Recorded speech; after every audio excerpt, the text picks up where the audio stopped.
ഉറങ്ങുകയാണോ അതോ കാത്തിരുന്ന് പ്രഹരിക്കാനായി ഒരുങ്ങുകയാണോ? തദ്ദേശ തെരഞ്ഞെടുപ്പിന്റെ 2 ഘട്ടങ്ങളിലും പോളിംഗ് ശതമാനം കുത്തനെ കുറഞ്ഞപ്പോ രാഷ്ട്രീയ കേരളം ശ്വാസം അടക്കിപ്പിടിച്ച് നിൽക്കുകയാണ്. ഇങ്ങനെ ഈ കുറവ് വെറും കണക്കുകളല്ല, കേരളത്തിന്റെ മനസ്സാണ്. ഭരണപക്ഷത്തിന് അനുകൂലമായ പഴയ കണക്കുകൾ ഇത്തവണ തകർന്നടിയുമോ? ശബരിമല വിഷയത്തിൽ വേദനിച്ചവർ വീട്ടിലിരുന്നോ അതോ ഭരണത്തോടുള്ള കടുത്ത വിരക്തി ജനങ്ങളെ പോളിംഗ് ബൂത്തിൽ നിന്ന് അകറ്റി നിർത്തിയോ? ഈ നിശബ്ദതയുടെ അർത്ഥം എന്താണ്? ഇതിന്റെ പിന്നിലെ ഞെട്ടിക്കുന്ന യാഥാർത്ഥ്യങ്ങൾ എന്തൊക്കെയാണ്? ഈ തെരഞ്ഞെടുപ്പ് കേരള രാഷ്ട്രീയത്തിന്റെ ഗതി എന്നേക്കുമായി മാറ്റി എഴുതുമോ? ഉത്തരങ്ങൾ നമുക്കൊന്ന് വിശദമായി തന്നെ പരിശോധിച്ച് മനസ്സിലാക്കാം. തദ്ദേശ തെരഞ്ഞെടുപ്പിൽ പോളിംഗ് കുറയുന്നത് സാധാരണയായി CPM-ന് നേട്ടമാണെന്നായിരുന്നു ഇതുവരെയുള്ള പല്ലവി.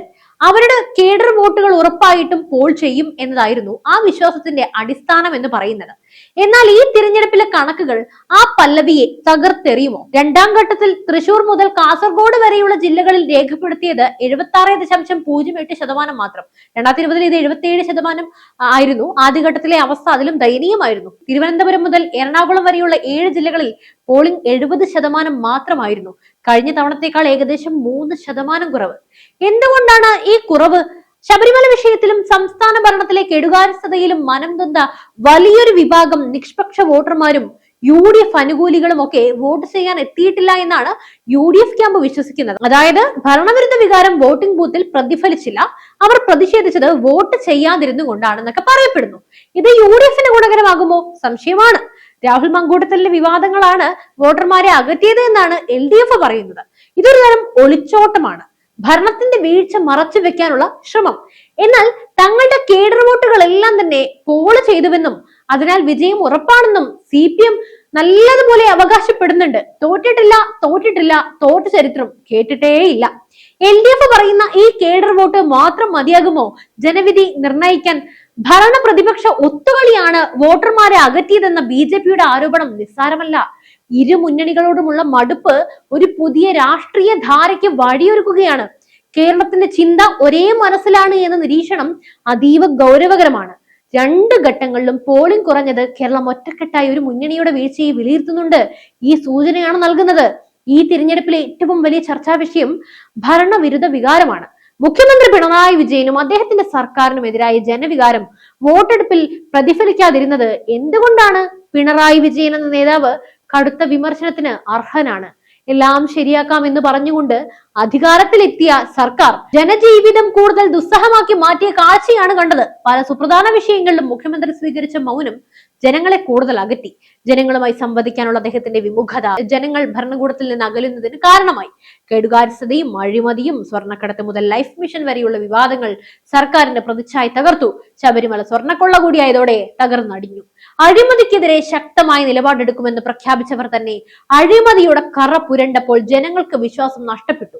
പ്രതിപക്ഷത്തോടും വിമർശകരോടുമുള്ള സർക്കാരിന്റെ സമീപനം ജനാധിപത്യപരമായിട്ടല്ല നമ്മൾ കണ്ടത്. വിമർശനങ്ങളെ അടിച്ചമർത്താനും കടക്ക് പുറത്തെന്ന് പറഞ്ഞ് ആട്ടി ഓടിക്കാനും ഭീഷണിപ്പെടുത്താനുമുള്ള ശ്രമങ്ങൾ ഭരണത്തോടുള്ള വെറുപ്പ് 10 മടങ്ങ് വർദ്ധിപ്പിച്ചു. പോളിംഗ് കുറഞ്ഞതിന് പിന്നിലെ ഒരു പ്രധാനപ്പെട്ട കാരണം ഈ ഭരണത്തോടുള്ള കടുത്ത വിരക്തിയാണ്. അറപ്പാണ്, വെറുപ്പാണെന്ന് പറയുന്നവരും ചില്ലറയൊന്നുമല്ല. വോട്ട് ചെയ്തിട്ട് കാര്യമില്ല, ആര് വന്നാലും ഒന്ന് തന്നെ എന്ന മനോഭാവത്തിലേക്ക് നിഷ്പക്ഷ വോട്ടർമാർ എത്തിച്ചേർന്നു. ഭരണപക്ഷത്തെ വിമർശിക്കുമ്പോൾ പ്രതിപക്ഷമായ UDF-ന്റെ ദൗർബല്യങ്ങളെ കാണാതിരിക്കാനും കഴിയില്ല. BJP-യുടെ വോട്ട് ശതമാനം ഇത്തവണ കുത്തനെ ഉയരുമെന്നും പറയപ്പെടുന്നു. ശക്തമായൊരു പ്രതിപക്ഷത്തിന് മാത്രമേ ശക്തമായൊരു ഭരണത്തിനെതിരെ പോരാടാൻ കഴിയൂ. കേരളത്തിൽ ഒരു ശക്തമായ ഭരണവിരുദ്ധ വികാരം ഉണ്ടായിട്ടും അത് വോട്ടാക്കി മാറ്റാൻ UDF-ന് കഴിഞ്ഞോ? ഇല്ല എന്ന് തന്നെയാണ് ഉത്തരം. സംഘടനാപരമായ വീഴ്ചയാണ് കാരണം. UDF-ന്റെ പല ഘടക കക്ഷികളിലും പ്രത്യേകിച്ച് കോൺഗ്രസിൽ ഇപ്പോഴും ശക്തമായ സംഘടനാ സംവിധാനമൊന്നും ഇല്ല.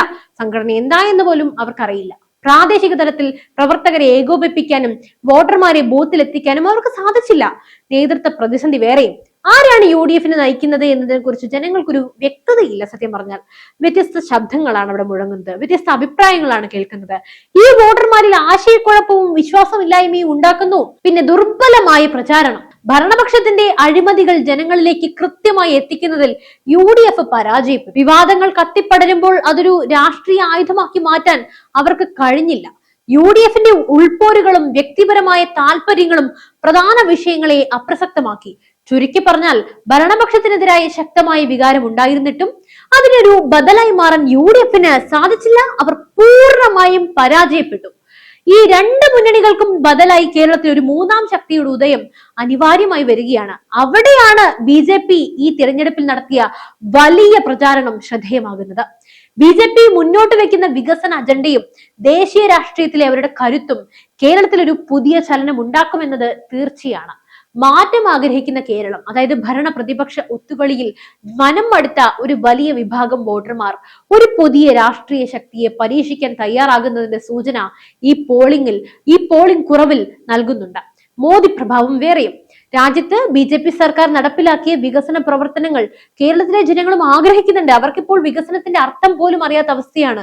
കേന്ദ്ര പദ്ധതികൾ കേരളത്തിൽ കൃത്യമായി നടപ്പിലാക്കാനും കേന്ദ്രത്തിൽ നിന്ന് കൂടുതൽ വികസന സഹായം നേടിയെടുക്കാനും ഒരു BJP പ്രാദേശിക ഭരണത്തിന് സാധിക്കുമെന്ന ചിന്താഗതി ജനങ്ങളിൽ വളരുന്നുണ്ട്. ശക്തമായി കേഡർ സംവിധാനം വേറെയും. BJP അവരുടെ കേഡർ വോട്ടുകൾ പരമാവധി പോൾ ചെയ്യാൻ ശ്രമിക്കുന്നുണ്ട്. ഇത് മറ്റു മുന്നണികളുടെ പോളിംഗ് കുറവിൽ ഒരു നിർണായക സ്വാധീനമായി മാറും. BJP കേരളത്തിൽ അധികാരത്തിൽ എത്തിയാൽ അത് വികസനത്തിന്റെ പുതിയ പാതയാണ് തുറക്കുന്നത്. അഴിമതിരഹിതവും കാര്യക്ഷമവുമായി ഭരണത്തിലൂടെ അടിസ്ഥാന സൗകര്യ വികസനത്തിലും വ്യവസായ വളർച്ചയിലും കേരളത്തിന് വലിയ വലിയ മാറ്റങ്ങൾ കൊണ്ടുവരാൻ സാധിക്കുമെന്നത് തീർച്ചയാണ്. സംസ്ഥാന തിരഞ്ഞെടുപ്പ് കമ്മീഷൻ ഷാജഹാൻ അറിയിച്ചതുപോലെ വോട്ടെണ്ണൽ അടുത്ത ദിവസം രാവിലെ 8 മണിക്കാണ് ആരംഭിക്കുന്നത്. ആദ്യം പോസ്റ്റൽ ബാലറ്റുകൾ എണ്ണും. 8:30 തന്നെ ആദ്യ ഫല സൂചനകൾ പുറത്തു വരും. ഫലം എവിടെ? സംസ്ഥാനത്താകെ 244 വോട്ടെണ്ണൽ കേന്ദ്രങ്ങളാണുള്ളത്. ബ്ലോക്ക് തലത്തിൽ പഞ്ചായത്തുകളുടെയും മുനിസിപ്പാലിറ്റി, കോർപ്പറേഷൻ തലങ്ങളിൽ അതത് സ്ഥാപനങ്ങളുടെയും വോട്ടെണ്ണും. ഓരോ ബൂത്തിലെയും ലീഡ് നിലയും ഫലവും തത്സമയം ടെന്റ് വെബ്സൈറ്റിൽ അപ്ലോഡ് ചെയ്യും. ഈ തിരഞ്ഞെടുപ്പ് ഫലം 2026 നിയമസഭാ തെരഞ്ഞെടുപ്പിനുള്ള മുന്നറിയിപ്പായിരിക്കും. കേരളം ആർക്കൊപ്പമാണ്? വികസനത്തിനൊപ്പമോ അതോ പതിവ് രാഷ്ട്രീയത്തിനൊപ്പമോ? പോളിംഗ് കുറഞ്ഞതിന്റെ യഥാർത്ഥ കാരണം നാളത്തെ ഫലത്തിലൂടെ കേരളം അറിയും. ഈ തിരഞ്ഞെടുപ്പ് വെറും തദ്ദേശ സ്ഥാപനങ്ങളിലേക്കുള്ള തിരഞ്ഞെടുപ്പല്ല. ഇത് കേരളത്തിന്റെ രാഷ്ട്രീയ മനസ്സ് മാറിയതിന്റെ വ്യക്തമായ സൂചനയാണ്. ഭരണവിരുദ്ധ വികാരത്തെ മറികടക്കാൻ പിണറായി സർക്കാരിന് കഴിയുമെന്ന് നിങ്ങൾ കരുതുന്നുണ്ടോ? പ്രതിപക്ഷത്തിന്റെ ദുർബലത അവർക്ക് തിരിച്ചടിയാകുമോ? BJPക്ക് ഈ വിടവ് മുതലെടുക്കാൻ സാധിക്കുമോ? തീർച്ചയായും നിങ്ങളുടെ അഭിപ്രായങ്ങൾ കമന്റ് ബോക്സിൽ രേഖപ്പെടുത്തുക.